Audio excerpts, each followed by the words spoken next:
नमस्कार। समाजवादी पार्टी के स्तंभ कहे जाने वाले और सलाहकार एमएलसी एसआरएस यादव जी का निधन हो गया है और हमारे साथ वरिष्ठ पत्रकार काशी जी हैं, जो लंबे समय तक पत्रकारिता में देखते रहे हैं कि किस तरीके से एसआरएस बाबू मुलायम सिंह के समय में, अखिलेश यादव के समय में एक बड़े स्तंभ के रूप में खड़े नजर आए। मैं उनसे जानना भी चाहूँगा कि वह उन्हें किस रूप में याद करते हैं।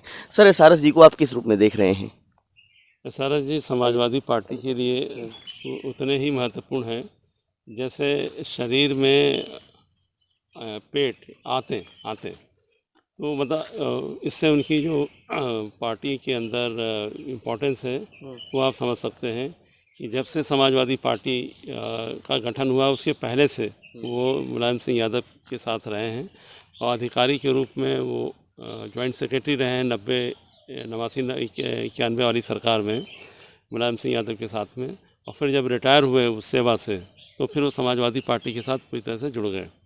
और 1993 में जब समाजवादी पार्टी का गठन हुआ, वो पार्टी का गठन से लेके उसके विस्तार में, उसके संचालन में, प्रत्याशियों के टिकट चयन में और तमाम तरह के आयोजनों में बिना एसआरएस यादव के समाजवादी पार्टी के लिए, मुलायम सिंह यादव के लिए काम करना बड़ा कठिन माना जाता था। तो मैं ये कह सकता हूँ कि वर्कर, नेता और तमाम संगठनों के लोगों के साथ में बहुत आसानी के साथ वो जुड़े रहते थे, करते रहते थे। और सबसे बड़ी बात, वो बोलते नहीं थे। मतलब वो यदि आपने 4 बातें की तो अपनी मतलब की बात सुनते थे और फिर वर्कर को या जो भी व्यक्ति आता था उनके पास में उसको रिमाइंड करने की ज़रूरत नहीं पड़ती थी। वो खुद काम करके और अगले को फ़ोन करके बता देते थे कि भाई तुम्हारा काम ये मैंने कर दिया है। ये जो उनका जो सबसे बड़ी यूएसपी थी, जो आज के लीडर्स में बड़ी कम मिलती है। और उन्होंने अपना ट्रांसफॉर्मेशन जिस तरह से किया, ब्यूरोक्रेट से संगठन के रूप में, और संगठन से फिर उनको भाई नेताजी ने एमएलसी बनाया या समाजवादी पार्टी ने एमएलसी बनाया। तो लेकिन उनके उसमें कोई कमी नहीं आई, वो मतलब जैसे थे वैसे ही रहे, बहुत एटीट्यूड में अंतर नहीं आया। ये अलग बात है कि उम्र उनकी ठीक ठाक हो चुकी थी, लंबी उम्र हो चुकी थी। 85 के लगभग बताई जा रही है। हाँ, 85 से कम नहीं थे, ज़्यादा ही थे, क्योंकि वो 90 में रिटायर हो चुके थे। 90, तो 90 के बाद अब 2020 चल रहा है, तो आप समझ सकते हैं कि कितनी लंबी पारी उन्होंने जो है अपनी पूरी की है। इसके अलावा अभी जब समाजवादी पार्टी के अंदर 2016 में जब अखिलेश यादव और उनके कुछ नेताओं के बीच में विवाद हुआ, तो भी एसआरएस यादव जो है वो शांत रहे। उन्होंने मतलब ना तो बड़े नेताओं की तरफ जाने की कोशिश की, ना छोटे नेताओं की तरफ। उन्होंने अपने आप को तटस्थ रखा और लेकिन रहे वो समाजवादी पार्टी के साथ, यानी कि अखिलेश यादव के नेतृत्व वाली जो धड़ा था वो वहीं रहे। और अखिलेश यादव भी उनको उतना ही सम्मान देते थे कि जितना कि उनके पिता श्री मुलायम सिंह यादव जी। अच्छा, कुछ आपको जानकारी हो कि वो मुलायम सिंह यादव के संपर्क में कैसे आए थे? शुरुआत में कुछ ऐसा है पता? मैंने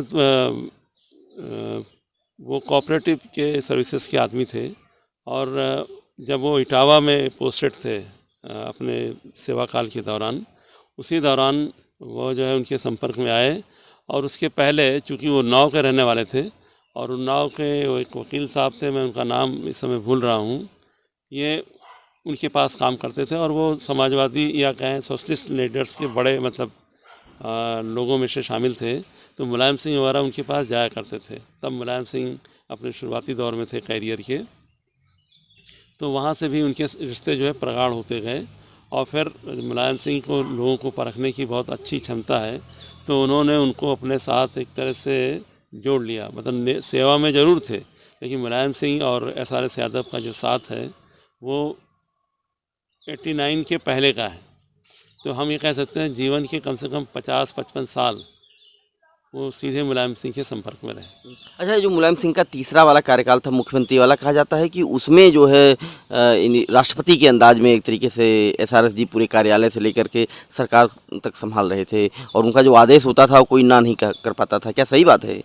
नहीं, मुलायम सिंह यादव जब पहली बार मुख्यमंत्री बने 89 में, उस समय जो एसआरएस यादव जी थे वो थे उनके जॉइंट सेक्रेटरी। लेकिन एज ए जॉइंट सेक्रेटरी उनका जो प्रभाव क्षेत्र था वो काफ़ी व्यापक था।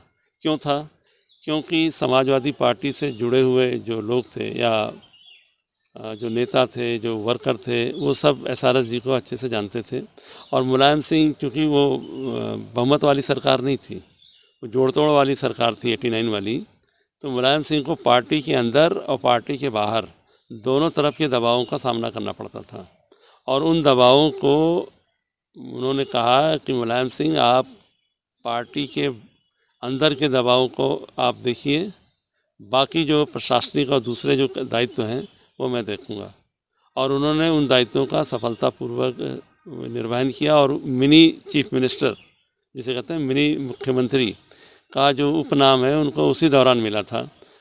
तीसरे कार्यकाल में तो ऐसा कुछ ज़्यादा उनका रोल नहीं था, क्योंकि तब अफसरों की एक नई टीम आ चुकी थी, अनीता सिंह, शंभू सिंह, जगदेव सिंह वगैरह वगैरह, पीएल पुनिया, ये सब भी उनके साथ में काम कर चुके हैं। लेकिन मुलायम सिंह का जो पहला कार्यकाल था 89 से लेके 91 तक वाला, वो एसआरएस यादव के मतलब पीक का समय कहा जा सकता है। उसके बाद तो वो पार्टी के संगठन और दूसरे कार्यकलापों में उन्होंने ज़्यादा अपना समय दिया। प्रशासनिक रूप से उन्होंने बहुत ज़्यादा दखलंदाजी नहीं की। लेकिन चूँकि वो सीनियर आदमी थे, एक उनका रेपुटेशन था, तो जब भी समाजवादी पार्टी की सरकारें उत्तर प्रदेश में बनी हैं, एसआरएस यादव उसमें एक महत्वपूर्ण कड़ी हुआ करते थे, संगठन में और शासन में। जी सर, ये जब अखिलेश यादव की जो सरकार थी, इसमें भी एसआरएस मतलब एक तरीके से कहा जाए ठीक ठाक भूमिका में थे।